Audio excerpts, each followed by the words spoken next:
terjadi menyebabkan serta mengimaninya dan mempersiapkan diri. Seperti Rasulullah SAW ditanya oleh para sahabat, "Ya Rasulullah, mata sa'ah, kapan kiamat?" Pertanyaan Nabi adalah, "Mada adatalah?" Apa yang sudah kamu persiapkan untuk menghadapi kiamat itu? Itu pertanyaan yang paling strategis. Jawabannya adalah inti daripada masalah-masalah ini. Apa persiapanmu? Itu lebih baik daripada sibuk kita mempelajari dan memastikan kapannya. Itu tidak mendidik kita, tetapi mempelajari tanda wajib. Kemudian mempersiapkan diri karena yakinnya kita sah. Karena demikian juga adalah gaya dan amalannya para salafus saleh. Baik, saudaraku yang kami muliakan, berikutnya setelah Dukhan, kejadian apa lagi yang akan terjadi? Dukhan 40 hari, 40 malam, di mana tidak ada satupun cahaya matahari yang menembus bumi. Bahkan jarak tembus pandangan mata manusia, kata Rasulullah, hanya sejengkal saja. Sejengkal daripada matanya. Habis itu dia tidak mampu melihat apa-apa lagi. Ya, walaupun dia letakkan telapak tangannya dekat dengan wajahnya, lam yakad yaraha, ya, dia tak mampu melihat telapak tangannya sendiri. Padahal itu siang bolong. Saking gelapnya, saking tebalnya partikel-partikel daratan bumi yang berterbangan di udara bersatu dengan tebalnya asap. Benar-benar luar biasa. 40 hari. Sedangkan lockdown saja seminggu 2 minggu sudah kelimpungan kita, sudah kelabakan, dan hari masih siang, listrik masih ada, teknologi masih bisa, dan masih bisa memanggil pembelian melalui media sosial dan sebagainya. Tapi bagaimana ketika Dukhan? Luar biasa, seluruh dunia merasakan. Makanya kemarin saya sampaikan, ini adalah bahagian daripada miniatur, ya, miniatur Dukhan. Ya, tetapi ini kalaupun dikatakan miniatur, ini masih terang benderang. Ya, hanya kita terhalang untuk keluar. Kalaupun kita keluar masih bisa kok. Walau setidaknya masih lancar kita berjalan di dalam rumah kita, keluar dari rumah, kita masih bisa memesan belanja, kita masih bisa pergi berbelanja dan sebagainya. Tetapi dalam Dukhan nanti berkali-kali lipat dan berlapis-lapis lebih hebat daripada yang saat ini kita alami. Saudara-saudaraku yang kami muliakan, lalu kejadian apa yang terjadi setelah Dukhan? Kelaparan hebat di mana-mana. Orang pada kelaparan dan orang akan menjadi ganas demi bisa makan, apapun akan dilakukannya. Siapapun atau apapun akan dimakannya. Nampak bangkai tikus, dia makan bangkai tikus. Nampak anjing, dia akan lempar anjing, dia akan bunuh anjing, dia makan anjing kalau saya masih hidup. Bangkai apapun akan dimakannya. Bahkan milik tetangga pun akan dijaraknya. Ketika itu manusia benar-benar sudah gelap mata. Hanya orang-orang soleh, orang-orang beriman, orang-orang bertakwalah yang sangat tidak akan pernah mau melakukan kejahatan itu. Dalam kondisi ini, disitulah perlunya kita memiliki sebuah komunitas, kawasan di mana orang-orang beriman sudah tinggal di sana bersama sesama orang-orang beriman. Orang-orang soleh tinggal bersama orang-orang soleh, ya, agar tidak ada perampokan, penjarahan, pembunuhan yang terjadi di kalangan komunitas tersebut, dan bahkan mereka bisa membuat barisan lapisan perlindung, ya, perlindungan dari kalangan lelaki yang ada di kawasan komunitas itu dari orang-orang di luar yang ingin menjarah, merampok dan melakukan kejahatan. Perlu sekali di akhir zaman kita punya komunitas tersebut. Kemudian setelah Dukhan, kejadian apa lagi yang akan kita hadapi? Sudah selesai. Selanjutnya ada pertanyaan, apakah Allah menerima taubat seorang hamba walau sudah ada tanda kiamat besar? Tanda kiamat besar, Dukhan, dia taubat, Allah terima taubatnya. Dajjal muncul, dia taubat, Allah terima taubatnya. Yang ketiga turunnya Nabi Isa, dia taubat, Allah terima taubatnya. Yang keempat munculnya Ya'juj dan Ma'juj, dia taubat, Allah terima taubatnya. Tapi pasti tanda besar kiamat yang kelima tertutup. Sudah ada hadisnya sahih tentang apabila matahari sudah terbit dari sebelah barat, maka seluruh pintu taubat telah Allah close, ya, sudah ditutup. Jadi, tapi saya khawatir. Al-Quran surat Al-An'am, surat yang ke-6 ayat 158, Allah menyebutkan orang-orang yang sebelumnya belum lagi beriman, atau dia beriman tapi imannya masih bercampur dengan kezaliman, dosa, maksiat, ya, lalu amal solehnya minim. Ketika terjadi tanda besar kiamat itu, maka orang tersebut hampir-hampir tidak lagi bermanfaat imannya yang ada. Kenapa? Begitu kuatnya goncangan sehingga dia bisa rontok imannya. Jangankan berpikir untuk taubat, bisa-bisa sisa iman yang tersisa di dalam dada yang sedikit itu akan rontok, sehingga dia tidak bisa mempertahankan imannya. Saat itulah orang pagi masih beriman, sorenya dia sudah kafir. Orang saat itu sorenya ada beriman, besok paginya dia sudah kafir karena paniknya dan sulitnya keadaan yang dihadapi oleh manusia pada saat itu. Ikhwati fillah dan seluruh saudaraku yang kami cintai, pertanyaan berikutnya, apa persiapan jangka pendek yang paling urgent ya Ustadz untuk kami persiapkan dalam rangka menghadapi akhir zaman ini? Persiapan jangka pendek. Saudara-saudaraku yang kami muliakan, yang ditanyakan persiapan apa dulu nih? Persiapan ruhiyah, persiapan mental, persiapan iman, persiapan ilmu, persiapan fisik, yang mana yang mau ditanyakan? Kalau yang dimaksud dengan persiapan fisik, maka persiapkanlah lokasi. Seperti yang saya katakan tadi ya, lokasi atau kawasan di mana orang-orang beriman bisa ngumpul di sana. Dan siapkanlah tempat itu. Siapkan cepat ya. Minimal kita persiapkan tenda-tenda kita sudah ada di tempat itu. Dan tempat itu punya sumber mata air yang cukup besar dan banyak. Tempat itu jauh daripada pinggiran laut. Tempat itu jauh dari gunung-gunung berapi dan jauh dari kota-kota yang banyak dan padat penduduknya. Tempat itu tanahnya subur, bisa kita bercocok tanam dan juga bisa beternak. Siapkan tempat tersebut, saudaraku. Kami memang mempersiapkan di sini, di pesantren kita, di kawasan kita ini. Akan tetapi pasti tidak akan mampu menampung saudara kami yang beriman yang sangat banyak dari Sabang sampai Merauke. Ya, oleh karena itu kita sangat berharap agar kita ekstra hati-hati, karena ada juga upaya-upaya orang-orang yang menggalang bahasa dan mempromosikan dan tanpa takut kepada Allah. Kami sedang mempersiapkan tempat akhir zaman, kami sedang mempersiapkan tempat akhir zaman, sementara ustadznya nggak jelas. Kemudian status tanahnya juga nggak jelas. Mereka hanya inginkan uang kita.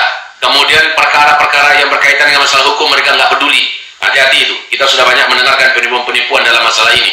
Saudara-saudaraku yang kami muliakan, jadi kalau sudah ditemukan tempat itu, ayo ajak orang-orang beriman yang beriman tentang perkara ini merapat ke sana. Ambillah kaplingan-kaplingan di sana, mulailah bangun tempat-tempat dan rumah-rumah kita. Rumah-rumah kayu jadilah, rumah bambu jadilah. Pokoknya dipersiapkan dari sekarang. Dan sebagusnya dibuat penataannya itu benar, tata ruangnya benar. Sebab kalau ternyata apa yang kita khawatirkan belum terjadi, walhamdulillah wa syukurullah, kita bisa titipkan itu ke pondok pesantren agar pondok pesantren bisa dipakai lokasi kita dan rumah kita untuk para santri, untuk para guru-guru, untuk aktivitas belajar. Tahfiz Quran bisa dilakukan di tempat itu. Baik saudara yang kami muliakan. Namun kalau andai kata sudah terjadi, maka kita sudah punya tempat. Ya, tempat itu tidak perlu lagi kita pakai tenda, tapi minimal sekali lagi, minimal persiapkan tendanya. Itu kalau segi tempat ya. Setelah itu disiapkan juga di tempat itu segala sesuatu yang sifatnya manual. Masak dari tungku api pakai kayu, karena kita tidak akan bisa lagi menggunakan gas. Listrik jangan bermimpi, listrik masih ada ya. Kemudian persiapkan juga penerangan kita dari bahan penerangan zaman dulu. Persiapkan saja. Kita butuh tali, kita butuh paku-paku, kita butuh martil, kita butuh pisau, parang, segala macamnya. Kita butuh, persiapkan saja semuanya, karena kita akan memakai itu semua. Di masa-masa akhir zaman ini, kita sudah bersandar kembali kepada zaman di mana teknologi sudah tidak ada dan yang hanya bisa dipakai peralatan survival atau peralatan di masa-masa tanpa teknologi. Baik. Ada pertanyaan berikutnya, rasanya ini mungkin tidak perlu saya jawab, tapi karena ini masalah akidah, baik, saya tanggapi. Apakah muslim keturunan harus mengucapkan syahadat kembali? Jawabannya tidak. Muslim keturunan haruslah mengucapkan syahadat kembali? Jawabannya tidak. Tetapi wajib bagi muslim yang bersangkutan menuntut ilmu tentang isi, tuntutan, urgensi, isi daripada la ilaha illallah dan asyhadu an la ilaha illallah Muhammadur Rasulullah dan asyhadu anna Muhammadar Rasulullah. Sebab sangat banyak di akhir zaman ini karena jahil, banyak pantangan-pantangan syahadatan itu dia kerjakan sehingga batal dan gugur dua kalimat syahadatnya. Tapi bahwa dia harus mengucapkan kembali dua kalimat syahadat itu tidak benar. Itu hanyalah ajaran segelintir kelompok atau sekte bawah tanah yang bergerak atas nama Islamnya. Orang sekarang ini tidak sah dan tidak terima karena Islamnya itu harus diulang kembali syahadatnya.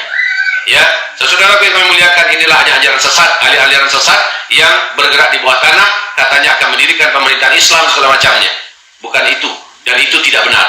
Saudara yang kami muliakan, tidak satupun para ulama salaf dan khalaf dan ijma' para ulama yang menyatakan benarnya keyakinan mengulang kembali syahadat bagi orang-orang yang hanya Islam keturunan. Tapi wajib baginya fardhu ain mendalami tentang perkara akidah, tauhid dan iman yang benar, itu benar. Semoga dapat dipahami ini. Selanjutnya, pertanyaan kita yang masuk ke dapur media kita adalah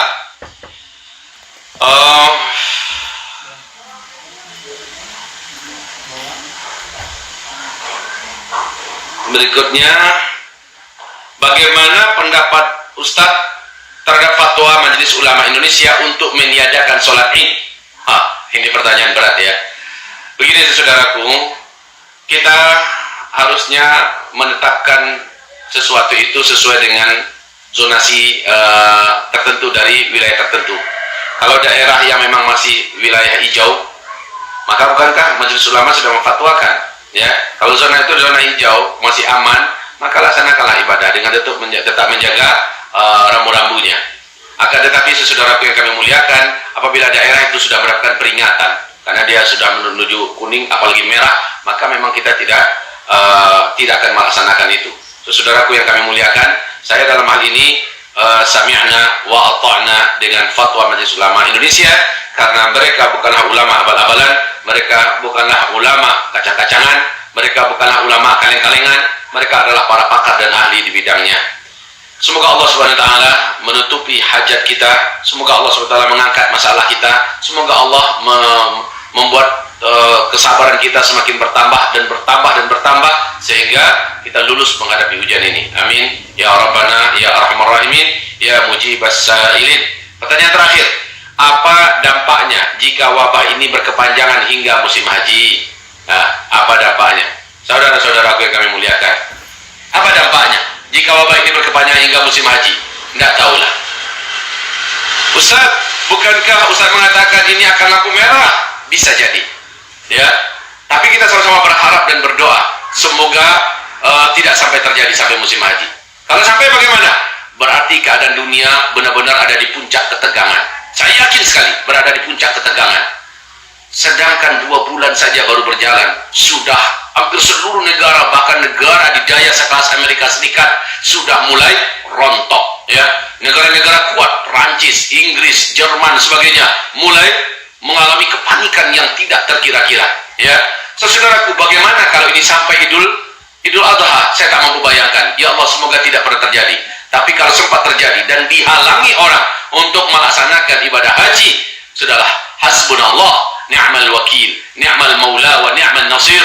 Mungkin saat itulah Nabi berkata, orang beriman yang kuat imannya jalan di tepi kuburan, dia berharap kalaulah dia yang menghuni kuburan itu, kalaulah dia yang ada di dalam tanah, saking beratnya hidup berada di atas permukaan tanah. Betapa beratnya keadaan ketika itu. Dan saya yakin jika itu berlanjut, pada masa itulah terjadi di mana orang akan membunuh tetangganya sendiri demi sepotong roti. Orang akan membunuh kesana kemari demi mendapatkan makan. Bahkan di dalam hadis Sahih Bukhari juga Nabi berkata, tetangga tega membunuh satu keluarga dari tetangganya yang dulu adalah sahabatnya karena menyangka tetangga tersebut punya makanan dalam rumah mereka. Ternyata setelah semua satu keluarga dibunuh, dia obrak-abrik rumah, nggak ditemukan makanan. Dia cari lagi siapa yang bisa dibunuhnya satu keluarga yang lain untuk mendapatkan makanan di rumah itu. Ini betul-betul peristiwa yang menegangkan. Maaf saudaraku, kalau ini bukan hadis yang kuat dan sahih, saya sendiri tak mampu membayangkan. Tapi karena ada ini hadisnya, sekali lagi saya katakan inilah saatnya di mana kita menghindari, ya, di mana kita sudah mempersiapkan, maksud saya, tempat-tempat keramaian di mana tinggal orang yang nggak jelas. Ini orang beriman, ini orang kafir, ini orang fasik, ini orang munafik, ini orang musyrik. Yang jelas-jelas nggak jelas tetangga, apalagi itu kota besar seperti Jakarta dan sebagainya, yang antara satu rumah dengan rumah yang lain ada tembok yang tinggi. Maka siapa yang akan menyangka bahwa tetangga kita orang saleh, orang taat, orang takut pada Allah Subhanahu wa taala. Ketika kelaparan mereka akan keluar, orang miskin akan gentayangan kemana-mana untuk mendapatkan makan. Oleh karena itu, sekali lagi saya katakan, di akhir zaman, apabila tanda-tanda seperti ini sudah dekat, sudah saatnya kita mempersiapkan tempat-tempat di daerah-daerah jauh dari perkotaan, ya, di daerah yang jauh dari perkotaan, tapi berkumpul hanya bersama orang beriman saja, bersama orang soleh saja, bersama orang yang bertakwa saja. Sebab kalau berkumpul dengan orang fasik sama dengan bodoh, ya, sama dengan bohong, nanti mereka lah yang akan menggarap kita dan menghabisi kita dari dalam. Dan keberadaan orang fasik, orang munafik, orang ahli maksiat di tengah kita justru akan menahan rahmat Allah yang harusnya turun pada kita, Allah tahan. Gara-gara ada 1-2 orang di tengah-tengah komunitas itu, orang yang fasik ahli maksiat. Saudaraku yang kami cintai, maka komunitas yang sedang kita persiapkan sekarang ini, di kawasan kita ini, ini memang kami tidak begitu berharap orang merapat kemari. Lagi pula kalau orang merapat kemari, kami ingin ketemu dulu dengan orangnya. Kami lihat bagaimana keluarganya. Apakah ini keluarga Ahlus Sunnah wal Jamaah, keluarga yang soleh dan taat, bukan pencandu narkoba, bukan residivis, bukan pula musuh negara, bukan memiliki aliran sesat dan sebagainya. Maka kalau memang sudah jelas oleh kita, insya Allah merapatlah kemari. Ya, memang kita kapling-kapling, memang kita siapkan, tetapi sekali lagi kita hanya mampu persiapkan lokasi dan daerah. Ya, kemudian kalau ada hasil kalau kita katakan ini satu kaplingnya adalah 70 gram emas, maka kaplingan tersebut, emas itu bukanlah untuk kekayaan dunia, tetapi kita kembalikan untuk membangun segala kebutuhan lokasi sana buat komunitas itu. Jadi ini bukan untuk kekayaan, apalagi akhir zaman ini kekayaan apa yang mau kita cari? Kita hanya ingin mencari bagaimana kita bisa selamat bersama-sama, akidah kita, agama kita, iman kita, nyawa kita, keluarga kita, harta kita.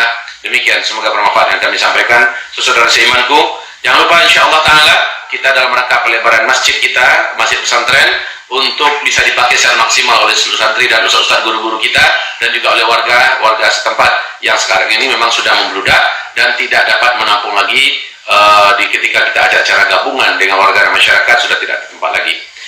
Mudah-mudahan kita di dalam Ramadan ini bisa mengerjakannya, dan segala amal kita semoga Allah terima di sisinya. Amin ya rabbal alamin. Kemudian juga kita menyambut Ramadan, kita akan mengadakan pembagian sembako gratis untuk seluruh kaum muslimin dan muslimat, khususnya di wilayah dan kawasan yang sedang kita bina untuk menghadapi ini, karena kasus corona banyak yang tidak tahu apa yang harus mereka sahurkan, apa yang harus mereka bukakan nanti. Maka kita bantu mereka. Per satu paket untuk satu keluarga adalah Rp200.000. Bergabunglah dan merapatlah ke nomor rekening ini dengan nomor kontak yang bisa dihubungi. Semoga makin banyak bisa kita tolong, makin banyaklah pertolongan Allah diberikan untuk kita semua, dan hendaknya orang bisa berbuka puasa dengan makanan dan pertolongan kita, dan orang bisa sahur juga dengan makanan dan minuman hadiah daripada kita, dan pahalanya mengalir kepada kita tentunya. Jazakallahu wa iyyakum barakallahu fiikum jami'a. Subhanakallahumma bihamdika asyhadu an la ilaha illa anta astaghfiruka wa atubu ilaik. Assalamualaikum warahmatullahi wabarakatuh.